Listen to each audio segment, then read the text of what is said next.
Hi everyone, it's Emily from Kibworth Osteopaths and Pilates. Hope you're having a super day. So again, I thought we'd look at what we can do with our spine today in dead time. So you know those moments when nothing's really happening, kettle's boiling, whatever, waiting for something to happen, and just ways that we can move our spinal column just to encourage some flexibility. As always, if you're not sure or if you do have a bit of a dicey back, definitely check in with a health professional first to make sure these are safe for you to do, because we don't want to make that injury any worse.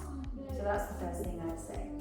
So the most common thing I like to work on is spinal flexion. I want to be really mindful here that we're not using our hips to bend our backs, okay? Because can you see my back's not moved at all? It's my hips that have done this work.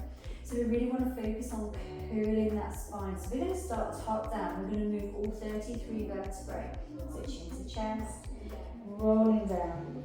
Now ideally we want to be able to get those hands down to the floor.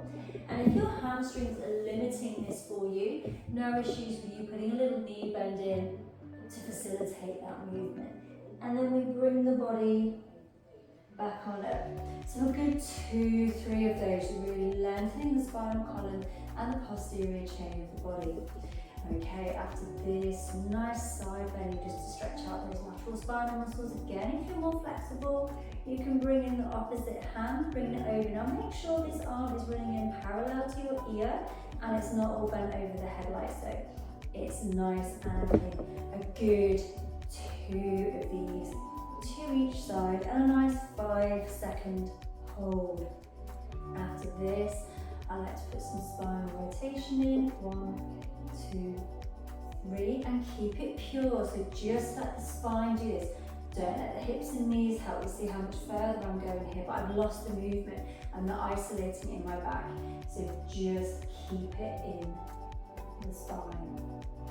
And if your back is healthy, and this is an absolutely only if it's healthy, you can bring in some spinal extension. Not all backs are like this. So if your back is tweaky, this last one is not for you.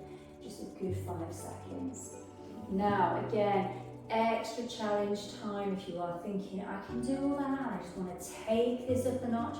You can build everything in, you can blend it all in. This is called a standing corkscrew. My Pilates girls love this, and this is an only if your back is good exercise, okay? So the arms come on up, and you must never do this cold, you must always warm the back up first before you do this, because it is a complicated movement. We blend.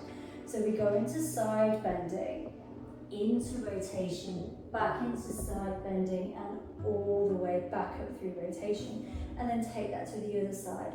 So you might just do 2 of these to each side.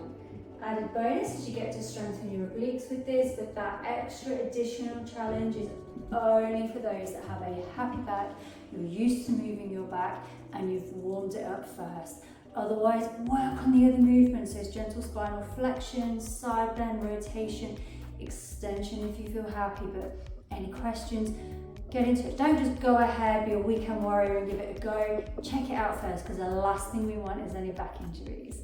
Have a super day. Bye for now.